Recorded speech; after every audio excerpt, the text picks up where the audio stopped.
ശ്രീ രാജ്മോഹൻ ഉണ്ണിത്താൻ സ്വന്തം വേദിയിൽ, അതായത് അമ്മയുടെ വേദിയിൽ ഈ വിഷയങ്ങൾ ഗൗരവപൂർവ്വം ചർച്ച ചെയ്യപ്പെടണമെന്ന ആഗ്രഹത്തോടെയാണ് ഗണേഷ് ഈ കത്ത് നൽകിയത്. പക്ഷേ ഈ കത്ത് പുറത്തു വന്നത്, ഗണേഷ് തന്നെ പറയുകയാണ്, അമ്മയിൽ നിന്ന് തന്നെ മോശം വാക്കാണ് അദ്ദേഹം ഉപയോഗിച്ചതും പുറത്തു വന്നിരിക്കുകയാണ് എന്ന്.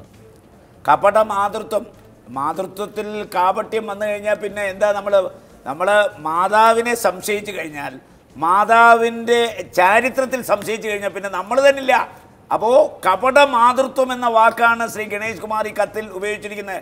ഈ കത്തോടുകൂടി ഗണേശിൻ്റെ കത്തിൻ്റെ പ്രസക്തി ലോകം അവസാനിക്കുന്നവരില്ലാതാകുന്നില്ല. ഈ കത്തിൻ്റെ പ്രസക്തി ഓരോ ദിവസം കഴിയും തോറും വർദ്ധിക്കും.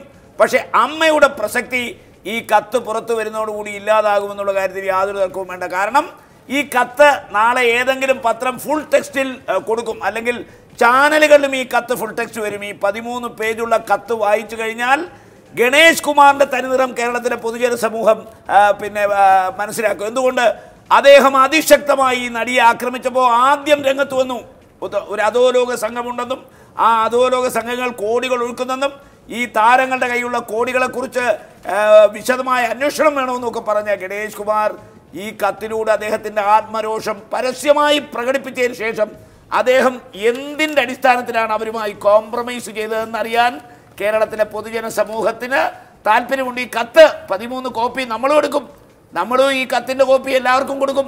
കാരണം അവരെല്ലാം വായിക്കട്ടെ.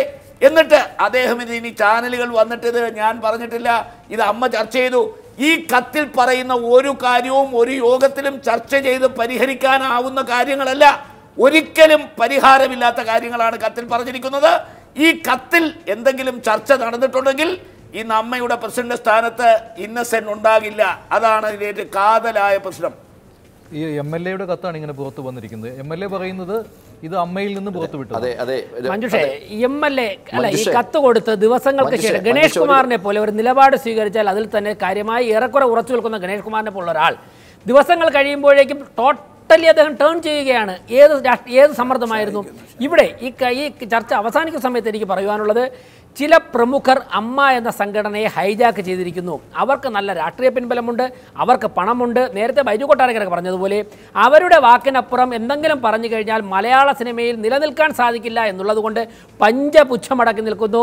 ആ ഒരു മേധാവിത്വമാണ് ഇത്തരം പൾസർ സുനിയെ പോലുള്ള ക്രിമിനലുകളെ മലയാള സിനിമയിൽ പ്രോത്സാഹിപ്പിക്കുന്നത്. അമ്മ എന്നുള്ള സംഘടനയിൽ നിന്ന് കേരള സമൂഹത്തിന് ഒരു ബാധ്യത, ജനമനസ്സുകളിൽ നിന്ന് അമ്മയില്ല. ഷായ്ക്ക് പറയാനുള്ള കാര്യം ഞാൻ ഒറ്റ കാര്യം പറഞ്ഞോട്ടെ.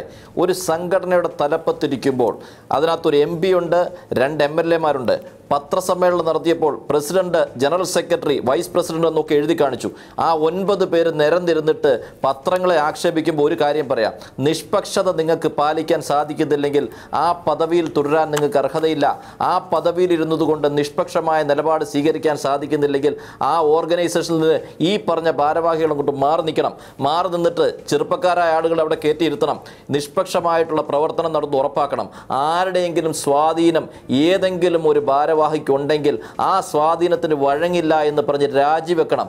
അതിനുള്ള ആർജവം കാണിക്കണം. അന്നേരം മുകേഷൊക്കെ എഴുന്നേറ്റ് നിന്ന് ഒരു പത്രപ്രവർത്തകനോട് ആക്രോശിച്ചില്ലേ, ആ ആവേശമൊക്കെ കാണിക്കേണ്ടത്, ആ ആർജവം കാണിക്കേണ്ടത് ഈ കാര്യത്തിലായിരുന്നു. ഇതിലല്ല പത്രങ്ങളെ വിളിച്ചു. ചർച്ചയിൽ പങ്കെടുത്ത എല്ലാവർക്കും നന്ദി. ഇടവേളയ്ക്ക് ശേഷം അകംപുറം.